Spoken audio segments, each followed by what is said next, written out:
Hello, my friend, and welcome to another episode of Radiant You.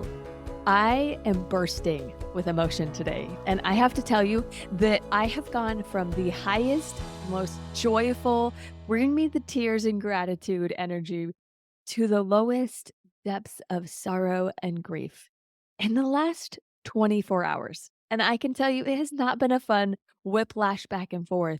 And it has taken some time to reflect and reground for me to figure out all of the feels that have come with the past 24 hours.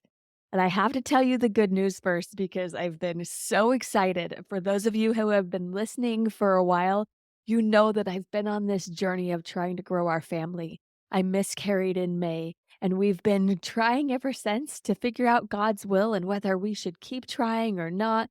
And there's been a lot of grief and sorrow and struggle that has gone with that journey. But I'm super excited to tell you that I am not only pregnant, I am having a girl. And I just want to scream from the tops of the roofs that I am so excited because I have 4 boys.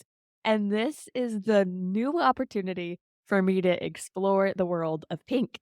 I've never done the whole bum ruffles and bows and just the cute little pink outfits. It's not been part of my world before.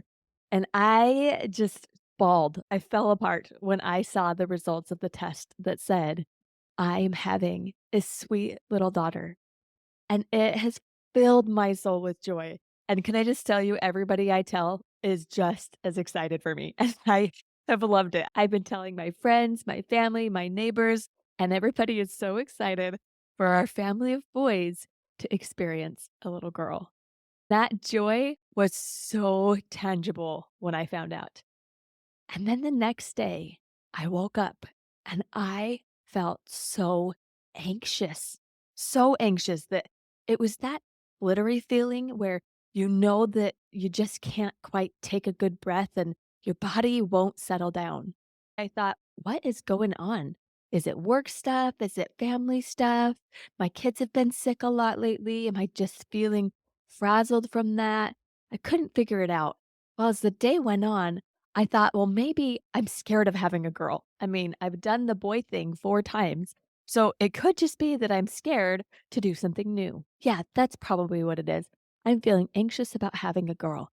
And so I took some breaths and tried to figure out where I was feeling it so I could process it and let it go.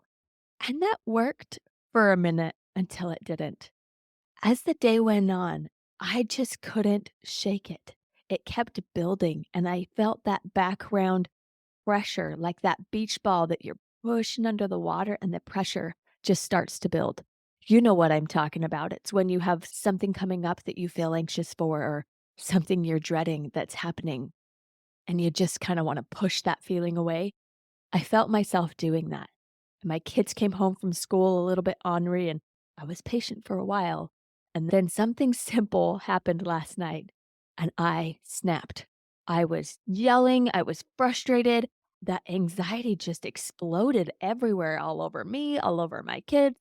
And I had to take a break and go calm down. And when I was in that space, I just felt confused. Have you ever been confused about your feelings? You're not sure what's going on. You've tried to hold space for yourself, but you're just unsure. Well, I went through the rest of the evening, honestly tempted to beat myself up emotionally for not handling things well. And as I kept trying to stay clear and reconnect to my center, I finally knelt in prayer. And I just brought it all to my Father in heaven and said, I'm so sorry. I don't know what's going on with me today, but I am struggling. Please forgive me for being unkind to my children and for letting little things feel big. And please help me know what I can do. And I shared with him some of my feelings about this baby. And the minute I said, and please help this little girl to be healthy, I burst into tears, sobbing, pregnant, ugly cry where you just can't control yourself. I was sobbing, snot running down my face, and I realized it. It clicked the light bulb in my head. I was feeling trauma triggered. Last time I felt so much joy about being pregnant and having the chance to bring life into this world. I had shared it with my friends and family and others this past spring and was so excited about this new chance that God had opened this door and we were going to have another baby. And then I miscarried.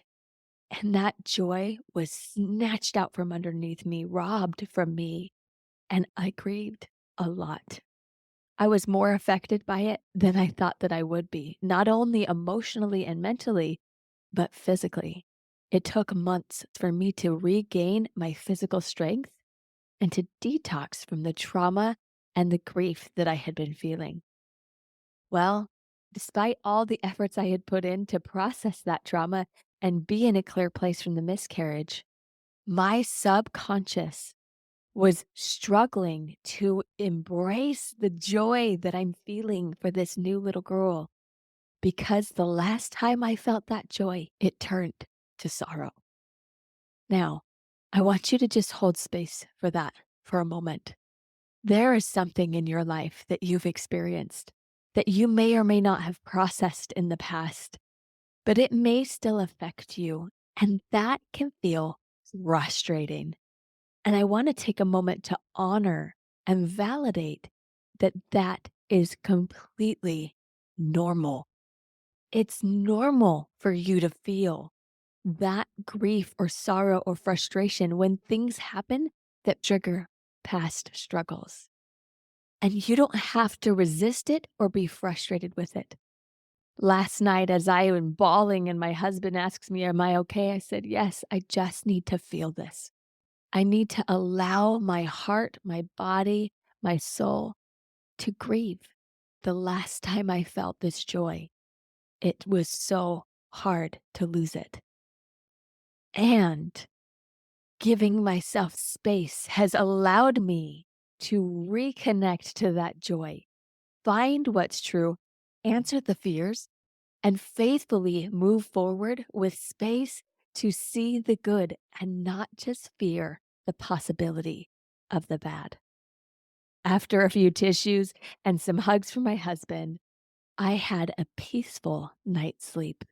And I woke up this morning with just this big desire in my heart, one, to share my amazing positive news with you because I'm so excited for the new adventure and the ups and downs that are going to come with having a new life in my family and experiencing a little girl. I just like, can't quite articulate the giddiness that I have in my soul right now. I'm wearing a pink shirt that says some things are worth the wait because I just want to capture the gratitude and joy that God is so good to me. And He's good in so many ways, even in the struggle and the sorrow that I went through. But I don't want to let the struggle rob me of the joy. What in your life might be robbing your joy? For you to feel connected to that inner radiance, it requires that you give yourself space to feel. And if we turn off the negative feelings, we also turn off the positive. You cannot access joy unless you're willing to have space for sorrow. Take a moment and do a quick inventory. Is there something you might be resisting, frustrated that it's popping up in your life? It could be a relationship that you have, a child that the pattern you've been experiencing with them just feels exhausting. And so you've turned off emotionally and you're now kind of robotic, not wanting to feel the frustration or the struggle, but then not having space for the love, connection, and joy that's also there. It may be something from your past that you keep pushing away, not wanting to be defined by it. But if you have space to feel it and then let it go, it helps it stay where it was in the past. You don't need to bring it into the present and experience it all over again as if it's now, but simply acknowledging that that was hard for you then, but you have a different path now can help you move forward, know how to create the next step, and not feel that darkness, that heavy cloud that follows you around. Instead, you can feel lighter. that radiance, that inner peace. If you don't quite know how to do this, I have really good news for you. I've decided once a month to do a free masterclass for anyone who wants to come and workshop some of this stuff to really build that inner strength and find that radiance that's already within you. And this next masterclass is how to navigate your feelings. We're going to get into how you feel and where you feel it so you can recognize it and not let it drive you to those moments of explosion like I had yesterday. Because when you are more aware of your feelings, you have more capacity to move through them and learn from them. And now I have to tell you, this is not a one time fix all and you're never going to have those rough moments again. I have a lot of these tools and I still had a rough moment yesterday. But today, I feel clear and I feel excited and joyful and want to share that with others instead of still feeling anxious and wanting to pull in and hide. Because I was able to use the tools that I have, recognize and navigate my feelings to free myself from the struggle and find the joy. You deserve to do it too. So go and sign up for my free masterclass. There's a link in the show notes. Or you can find me at Stephanie the Light Coach on any of my social media platforms, and there's information about it there. They're free, they're full of great information, and they're right there ready for you to take power of your emotional life so you can move forward with self awareness, self confidence, and self love. I'm excited to see what's next for you, my friend, and for my little family who has a little bit of pink coming our way. Take time to celebrate the good today. Have a blessed day. You are radiant, but some days it's hard to remember that truth. If you're ready to live lighter and shine brighter, then head over to thelightcoach.com and book a free session to discover what's possible. The radiant you is within your reach. Let's find her together.